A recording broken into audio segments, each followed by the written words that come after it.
মাননীয় প্রধান উপদেষ্টা মহোদয় বিভিন্ন নারীবাদী সংগঠন এবং নারী নেতৃত্বে আছেন এমন ব্যক্তিদের সাথে একটি আলোচনায় বসেছিলেন।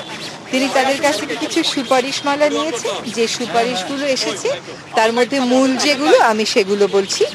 একটা হচ্ছে, প্রথম দাবিটাই উঠেছে যে এই যে গণ অভ্যুত্থানটা হলো, ছাত্র জনতার আন্দোলনটা হলো, এখানে যত মানুষ আহত হয়েছে তাদের চিকিৎসা প্রক্রিয়াটা ত্বরান্বিত করা। সরকারের পক্ষ থেকে একটা উদ্যোগ আছে, এটা সিদ্ধান্ত, এটা কার্যকর হচ্ছে যে আমরা একটা ফাউন্ডেশন সৃষ্টির মাধ্যমে সেখানে সকলে যারা সাহায্য করতে আগ্রহী তাদের থেকে অর্থ সাহায্য নিয়ে আমরা এই কাজগুলো করব। চিকিৎসা, পুনর্বাসন সবকিছুর কাছেই করা হবে।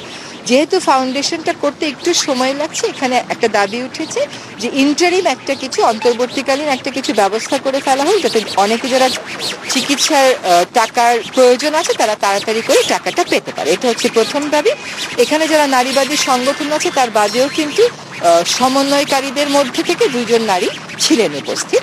দ্বিতীয় যে দাবিটা উঠেছে সেটা হচ্ছে নারীদের বিভিন্ন বিষয় নিয়ে বিক্ষিপ্তভাবে কাজ না করে ওমেন্স রাইটস কমিশন একটা করা যায় কিনা। একই সাথে দাবি উঠেছে যে তথ্য অধিকার কমিশন আছে, মানবাধিকার কমিশন আছে, সেগুলো দলীয় সরকারের সময় অনেক সময় চাপে পড়ে তার যে ম্যান্ডেটটা ছিল, যে দায়িত্বটা ছিল, সেটা প্রতিপালন করতে পারেনি। তো সেখানে স্বাধীনতা নিশ্চিত করার জন্য কি করা যায়।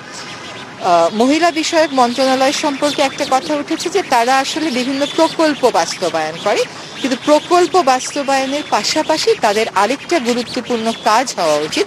45টা মন্ত্রণালয়ে তাদের একটা তদারকির ভূমিকা আছে, যে তদারকির কাজটা যেন তারা ঠিক মতন করে, সে কাজটা তারা অতটা ঠিক মতন করছে না। আরেকটা কথা বারবার উঠে এসেছে, সেটা হচ্ছে নারীর প্রতি বৈষম্যমূলক অনেক আইন যেগুলো আন্তর্জাতিকও আছে, জাতীয় আছে, সেগুলোর ক্ষেত্রে বাংলাদেশের একটা স্পষ্ট অবস্থান নেওয়া। যেমন উত্তরাধিকারের ক্ষেত্রে সমান অধিকারের জন্য একটা অবস্থান নেওয়া, পারিবারিক ক্ষেত্রে, অভিভাবকত্বের ক্ষেত্রে, নাগরিকত্বের ক্ষেত্রে, এইগুলোতে আন্তর্জাতিক যে আইনগুলো আছে যেগুলো বৈষম্যটাকে অ্যাড্রেস করেছে, বাংলাদেশ সেগুলোর ব্যাপারে আন্তর্জাতিক আইনে কোথাও কোথাও রিজার্ভেশন রেখে দিয়েছে। সেই রিজার্ভেশনটা উইথড্র করারও একটা দাবি এসেছে। এখানে বলা হয়েছে যে সিডর রিজার্ভেশন উইথড্র করার সাথে সাথে ILO 190 এবং তার সাথে আরও আন্তর্জাতিক আইনগুলো অনুসমর্থন দিয়ে দেওয়া। খুব জোরভাবে তারা বলেছেন যে নারীর প্রতি যে সহিংসতাটা হয়, এই সহিংসতাটা, বিশেষ করে একজন সমন্বয়কারী বলেছেন যে তার গায়েও অনেক আঘাতের দাগ আছে বিদায়ী সরকারের ছাত্র সংগঠনের দেয়া, কিন্তু সে সেই আঘাতের দাগ নিয়ে কথা বলতে চায় না। সে বলতে চায় যে এই পুরো সিস্টেমটাকে বদলাতে হবে, যেখানে নারীকে ধরে নেওয়া হয় যে তার গায়ে আঘাত দেওয়া যায় এবং আঘাত দিয়ে পার পাওয়া যায়, আঘাত দিলেও কোনো বিচার হয় না। এই মানসিকতা থেকে সরে আসতে হলে শুধু নারীকে ক্ষমতায়িত, নারীকে তার অধিকার সম্পর্কে জানালে হবে না, সমাজকে নারী বান্ধব করে ওই শিক্ষার পরিবেশটা আনতে হবে। সেই প্রেক্ষিতেই কল্পনা চাকমার বিষয়ে তনু, রুনি, মুনিয়া এবং নুসরাত, তাদের হারিয়ে যাওয়া কিংবা নিহত হয়ে যাওয়া, তাদের যে মৃত্যুর কারণটা সেটা বের করে যাতে অবশ্যই দায়ী ব্যক্তিদেরকে তারা যতই শক্তিশালী হোক না কেন বিচারের মুখোমুখি করা হয়, এটা মোটামুটি সকলের কাছ থেকে এই দাবিটা এসেছে। যদিও নারী সমাজ, কিন্তু সব আলোচনা কিন্তু নারী কেন্দ্রিক ছিল না, কিছু কিছু আলোচনা দেশের সার্বিক পরিস্থিতি সম্পর্কেও ছিল।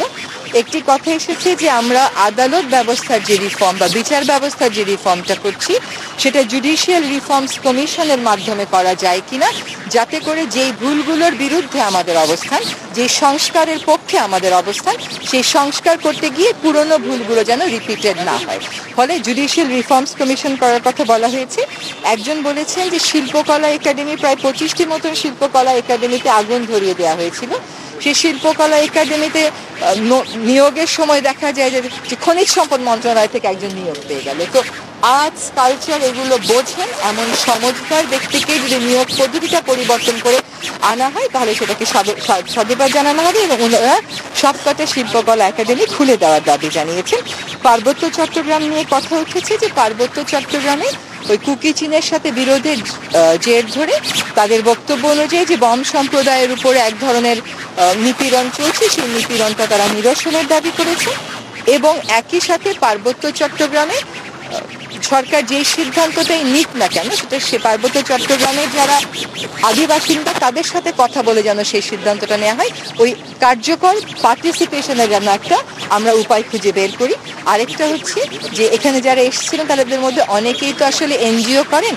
বিগত সরকারের সময় বা বিভিন্ন সময় দলীয় সরকারের সময় দল বুঝে কোনো না কোনো এনজিও হয়রানির মুখোমুখি হয়েছে।